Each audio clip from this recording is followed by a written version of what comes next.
वालेकुम, सत श्री अकाल, नमस्कार।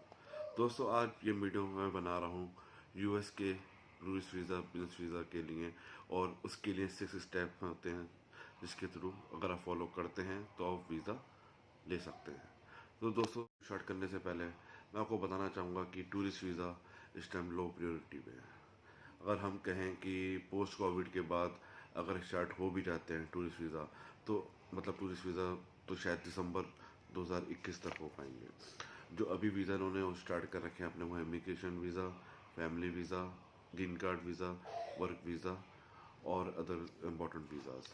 अभी इन्होंने तहरीर नहीं दे रखी है अपना टूरिस्ट वीज़ा और अपना बिजनेस वीज़ा को लेके। जब भी आप बिजनेस वीज़ा या टूरिस्ट वीज़ा अप्लाई करने जा रहे हैं, तो ये आपको बात याद रखनी है कि ये आपकी रिस्पॉन्सिबिलिटी है कि आप कैसे इंटरव्यूअर को, एम्बेसी में जो भी आपका इंटरव्यू ले रहा है, आप उसे कैसे कन्विंस करते हैं कि भाई मैं सब रिक्वायरमेंट फुलफिल कर रहा हूँ वहाँ जाने के लिए। This is your responsibility. चलिए स्टार्ट करते हैं वीडियो अपनी 6 स्टेप्स के बारे में। स्टेप है कि आपको देखना है कि आप अश्योर होने चाहिए कि आप आपकी होम कंट्री में, जैसे आप इंडिया में रहते हैं, इंडिया से अप्लाई कर रहे हैं वीज़ा अपना, तो आपके अपनी होम कंट्री में इकोनॉमिकल सोशल टाई अप कितने स्ट्रॉन्ग है। पहले मैं आपको बता दूं इकोनॉमिकल टाई अप किस तरह के होते हैं। जैसे आपकी जॉब हो गई, आपकी जॉब किस तरह की है, बड़ी कंपनी में है और बहुत टाइम से आप जॉब कर रहे हैं और हाईली आपका न्यूली अभी प्रमोशन हुआ है, वो एडवांटेज रहता है। और दूसरा होता है अपने बिजनेस वालों के लिए, जैसे आपका बिजनेस है, कितने साल से है, कैसा बिजनेस है। तो ये चीज़ें इकोनॉमिकल टाइप के अंदर आती हैं कि जिससे उन्हें लगे कि यार ये अगर अमेरिका आएगा तो अपना बिजनेस छोड़ के वहाँ रह नहीं सकता क्योंकि इसका बिजनेस बहुत अच्छा है, यहाँ पर उसकी जॉब बहुत अच्छी है।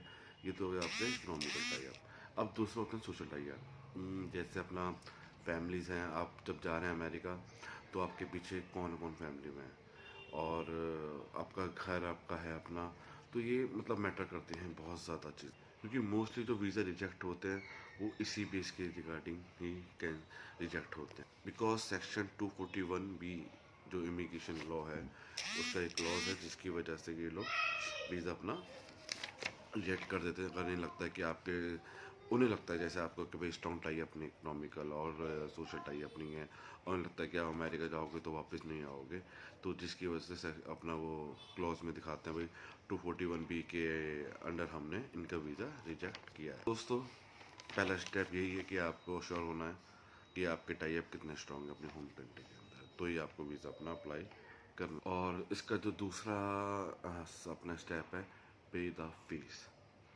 जब आप पेमेंट रिसीव कर देते हैं, फीस पे कर देते हैं अपनी, जो भी करंटली चल रही होगी, डॉलर का कन्वर्सेशन रेट जो भी होगा, तो उसकी पेमेंट रिसीव आपको अपने को प्रिंट आउट इसका लेना है। क्योंकि eight the time of interview आपको कैरी करनी है, इंटरव्यूअर आपसे मांग सकता है, तो ये बहुत इंपॉर्टेंट है, भूलना नहीं है इसको आपको। जो तीसरा स्टेप है अपना, वो है पिक्चर। इसकी जो यूएस के वीज़ा के हो गए उसका वाइट बैकग्राउंड रहता है, और जो प्रॉपर स्पेसिफिकेशन है वो आपको यूएस के एम्बेसी से आपको, आप उसके वेबसाइट पे जाएंगे, उसका लिंक आपको मिल जाएगा।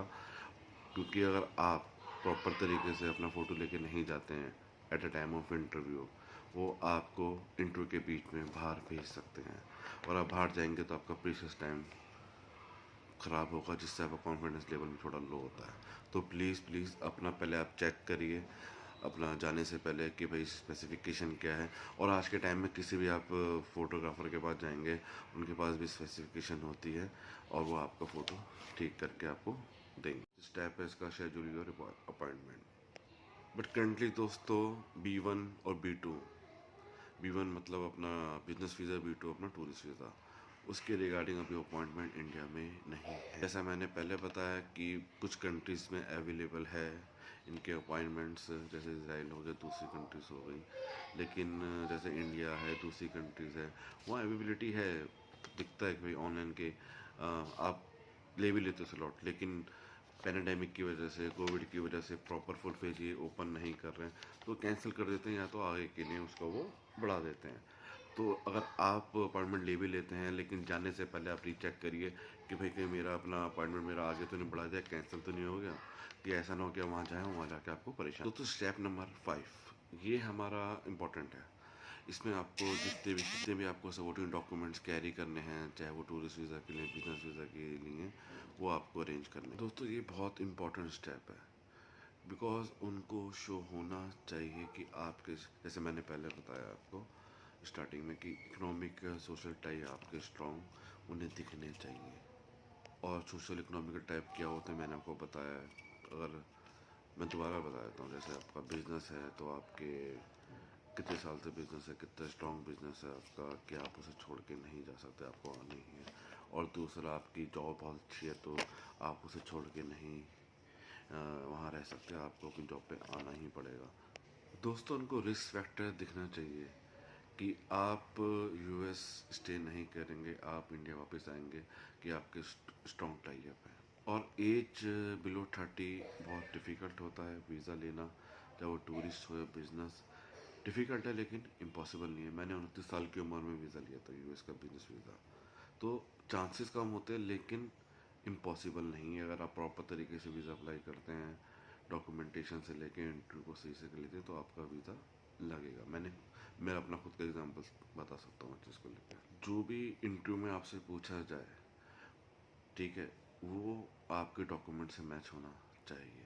जैसे अगर वो पूछ सकता है आपसे कि आप इस जॉब में या इस बिज़नेस में कब से हैं और कौन सी कंपनी में हैं। जो आप बोल रहे हैं अगर वो मैच खाता है आपके डॉक्यूमेंट से, तो बहुत अच्छी बात है। अगर वो मैच नहीं खाएगा तो आप समझ लीजिए प्रॉब्लम के अंदर है। डॉक्यूमेंट फाइल में लगाने से पहले उसकी पूरा आप रिसर्च करें, उसे पढ़ें अच्छे से, दोबारा पढ़ें, 3 बार पढ़ें, कि भाई गलती से कुछ और ना लिख दिया हो जो आपके बोलने के, जो आप बोले हैं उससे मैच ना हो।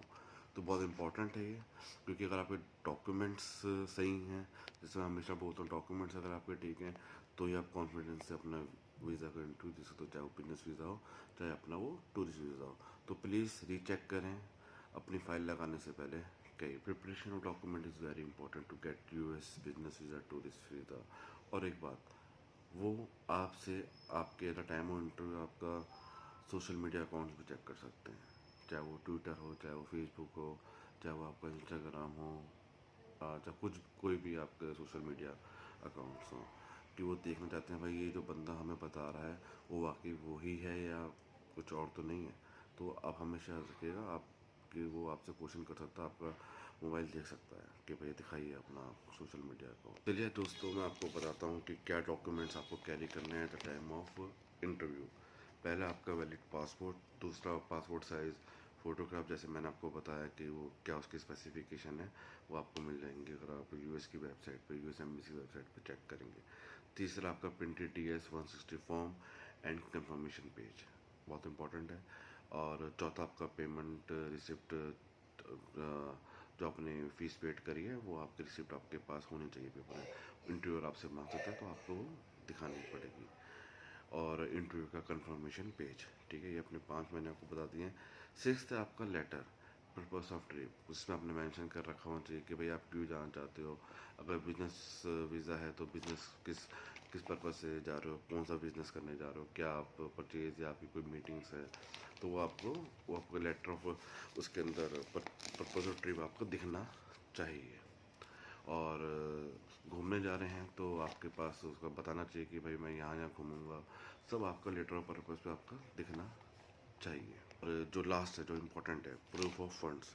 प्रूफ ऑफ फंड्स में आपके अगर आप जॉब करते हैं तो आपकी सैलरी स्लिप है, आपकी बैंक स्टेटमेंट है, ये आपको अपनी कैरी करनी पड़ेगी। अगर बिजनेस करते हैं आप तो आपका कंपनी की रजिस्ट्रेशन डॉक्यूमेंट्स हो गए, बैंक की स्टेटमेंट हो गई, पर्सनल हो गई, करंट अकाउंट की हो गई, वो आपको कैरी करनी है। तो वो आपसे सिक्स जो है इसका final step, attending actual interview. तो दोस्तों eight the time of interview आपको रिलैक्स रहना है, कपड़े प्रॉपर पहनने हैं आपको, ड्रेसिंग आपकी प्रॉपर होनी चाहिए। और इंटरव्यू के पास बहुत शॉर्ट टाइम होता है आपको जज करने का। Some time they don't ask for documents, वो डायरेक्ट आपसे क्वेश्चंस करते हैं, उसका जवाब आपको दे होता है, वो आपका कॉन्फिडेंस लेवल चेक करते हैं। और जो भी उन्हें डिसाइड करना होता है उसके भी यहाँ पे वो डिसाइड कर लेते हैं कि वीज़ा देना है या नहीं देना। कभी कभी क्या होता है कि वो कुछ होते हैं इंटरव्यूअर कि वो आपके डॉक्यूमेंट्स चेक करते हैं, आपसे पूछते हैं, आपसे मांगते हैं, तो आपको ऑन द स्पॉट वो दिखाने हैं।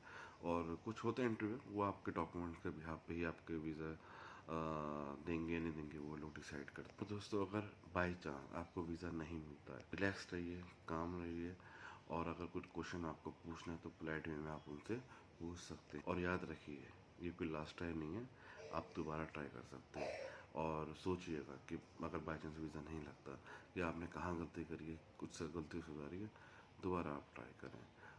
और बहुत लोगों का फर्स्ट टाइम में वीज़ा नहीं लगता, लेकिन सेकंड ट्राई में लग जाता है। तो हताश नहीं होना है, निराश नहीं होना है, क्योंकि ये कोई ज़िंदगी का मसला तो है नहीं। ठीक है दोस्तों, तो आप अपना सेकंड ट्राई भी ले सकते हैं और वीज़ा आपका लगेगा, अगर जो आपने गलती करी वो दोबारा गलतियाँ नहीं करेंगे। तो प्रिपेयर हैं और प्रॉपर तरीके से आपने अपनी तैयारी करी है, डॉक्यूमेंट्स को लेके, अपने इंटरव्यू को लेके, और कॉन्फिडेंस से अगर आप अपना जाते हैं एक्यूपाइड होके विद ऑल डॉक्यूमेंट्स जो मैंने मेंशन करे हैं आपके अपने 6 स्टेप्स के अंदर, your chances of getting US visa is very high. आपको यूएस का B1 B2 वीज़ा 1 साल से 10 साल तक के बीच में मिलता है, लेकिन इसका मतलब ये नहीं होता कि आप वहाँ 10 साल रह सकते हैं या 1 साल रेगुलर रह सकते हैं।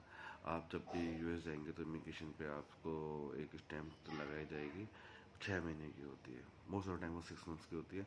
लेकिन आपका कोई बिजनेस है या कुछ आगे बढ़ रहा है काम, या फैमिली आप रह रहे हो अपना बेटा या बेटी के साथ, किसी मतलब कोई भी आपको काम आगे पड़ता है कि आप 6 महीने से ऊपर आपको एक्सटेंड करना है, तो आप यूएस में रह के उसको एक्सटेंड करा सकते हो। तो दोस्तों ये मैंने आपको 6 स्टेप बताए हैं, और आप इनको अगर फॉलो करेंगे तो आपके चांसेस अच्छे हैं यूएस वीज़ा लेने के लिए। और दोस्तों नेक्स्ट वीडियो में आपको मैं अपडेट करूंगा कि भाई कब B1 B2 हमारे वीज़ा स्टार्ट हो रहे हैं इंडिया में, और कुछ भी अपडेट होगा मैं प्रॉपर तरीके से वीडियो बना के आपको बताऊंगा। मेरी वीडियो अच्छी लगी हो, अगर आपको लगा कि मैंने इन्फॉर्मेशन अच्छी दी है, तो लाइक शेयर ज़रूर करिएगा। और कुछ भी आपको पूछना हो, मेरा नंबर है नीचे, और कमेंट में मुझसे पूछ सकते हैं, मैं बिल्कुल आपको उसका जवाब दूंगा। आपको मेरी तरफ से पूरी मैं गाइडेंस देने की कोशिश करूँगा, जो जो मेरा एक्सपीरियंस है वो आपसे ज़रूर शेयर करूँगा, कि आप आसानी से अपना यूएस वीज़ा ले लें।